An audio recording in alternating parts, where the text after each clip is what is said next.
અમદાવાદમાં કારમાંથી મળ્યો મોટા પ્રમાણમાં દારૂનો જથ્થો। બોપલ વિસ્તારમાંથી દારૂનો જથ્થો જપ્ત કરાયો છે। ઇકો કારના દરવાજાની સીટ પાછળ છુપાવેલો હતો દારૂ। પોલીસે એક આરોપીની ધરપકડ કરી વધુ કાર્યવાહી હાથ ધરી છે। પોલીસે 58,000ના વિદેશી દારૂ સાથે મુદ્દામાલ જપ્ત કર્યો છે।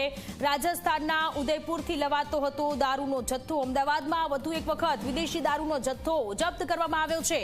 બોપલ વિસ્તારમાંથી અંગ્રેજી દારૂની બોટલો મળી આવી છે। દરવાજા અને સીટ પાછળ છુપી રીતે આ દારૂ મૂક્યો હતો। રાજસ્થાનના ઉદયપુરથી આ લોકો અમદાવાદ આવી રહ્યા હતા। પોલીસને બાતમી મળી હતી ચોરખાનામાં દારૂ સંતાડ્યો હતો અને પોલીસે ચેકિંગ કરતા દારૂની બોટલો મળી આવી છે। ગાંધીના ગુજરાતમાં દારૂબંધીના ધજાગરા ઉડતા ફરી એક વખત આ પ્રકારના દ્રશ્ય સામે આવી રહ્યા છે। અમદાવાદથી આ દ્રશ્ય, બોપલથી આ દ્રશ્ય, 58,000 રૂપિયાનો દારૂ પોલીસે જપ્ત કર્યો છે અને આરોપીની અત્યારે ધરપકડ કરી વધુ તપાસ હાથ ધરાઈ છે।